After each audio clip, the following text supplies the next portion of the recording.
พลังประจำวันหัวข้อในมื้อนี้แมนหากฐานที่สั่นคลอนเตรียมใจข้าได้องค์พระผู้เป็นเจ้าขอบพระคุณพระองค์สำหรับช่วงเวลาในชีวิตที่ความเชื่อของลูกเกือบจะล้มเหลวและรู้สึกว่ากำลังจะล้มลงแต่แขนอันทรงฤทธิ์อำนาจของพระองค์ก็ห้องรับลูกไว้เสมออ่านมัทธิวบทที่11ข้อ1ถึง6เมื่อพระเยซูเจ้าสั่งสอนพวกสาวก12คนของพระองค์แล้วพระองค์ก็ได้เสด็จจากที่นั่นไปสั่งสอนและเทศนาเป่าประกาศตามเมืองต่างๆของพวกเขาโยฮันบัพติสโตผู้ที่ถือคุกอยู่ได้ยินคนเว้าถึงกิจการที่พระคริสต์ได้เฮ็ดเพิ่นจึงใส่ลูกศิษย์บางคนของตนไปถามพระเยซูเจ้าว่าจงบอกพวกข้าน้อยได้ว่าท่านแม่นผู้ที่จะมานั่นบ่หรือพวกข้าน้อยจะต้องรอคอยท่าผู้อื่นอีกบ่พระเยซูเจ้าทรงตอบว่าจงกลับไปบอกโยฮันตามที่พวกเจ้าได้ยินและได้เห็นคือคนตาบอดเห็นหุงได้คนขาหานย่างได้ผู้ที่เป็นพยาธิขี้ทูตก็ดีสะอาดคนหูหนวกก็ได้ยินคนตายแล้วก็เป็นขึ้นมาและข่าวประเสริฐก็มีการประกาศแก่คนยากจนผู้ใดที่บ่สงสัยเฮาก็เป็นสุขมัทธิวบทที่11ข้อ5ถึง6คนตาบอดเห็นหุงได้คนขาหานย่างได้ผู้ที่เป็นพยาธิขี้ทูตก็สะอาดดีคนหูหนวกก็ได้ยิน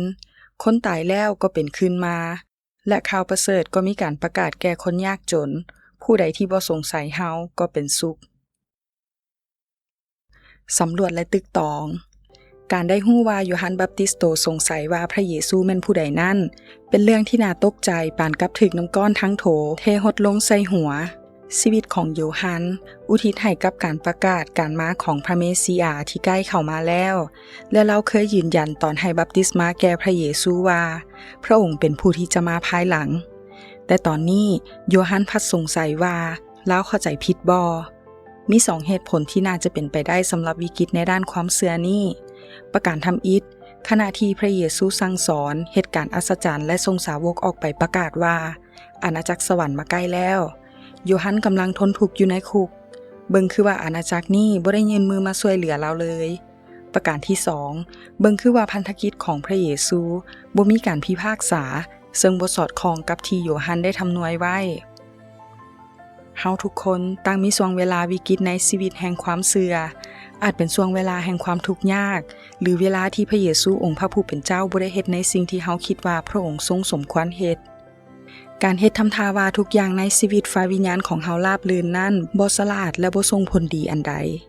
การเฮ็ดแบบที่โยฮันเฮ็ดนั้นดีกว่าหลายนั่นคือการเปิดใจกับคนใกล้ชิดที่สุดแสดงความสงสัยในพระเยซูอย่างกงไปกงมาและรับฟังคำตอบของพระองค์น่าอุ่นใจที่เห็นว่าพระเยซูบ่ได้ตำหนิโยฮันถึงการพิพากษาและความยุติธรรมจากพระเจ้าที่คาดหวังไว้ว่าจะถูกเลื่อนออกไปแต่การอัศจรรย์และสิ่งที่พระเยซูกล่าวพระเทศแห่งอาณาจักรแห่งสวรรค์ตามที่เอสายาห์ทำนวยไว้เป็นความจริงเช่นเดียวกันพระเยซูจะบ่เสยซาในข้อสงสัยของเฮา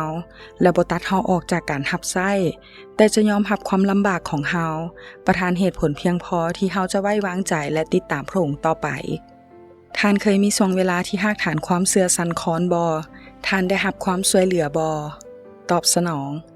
จงอธิษฐานเกี่ยวกับข้อสงสัยของท่านหรือข้อสงสัยที่คนอื่นแสดงออกมาต่อท่านจงซื่อสัตย์กับพระเยซูและรอท่าคำตอบของพระองค์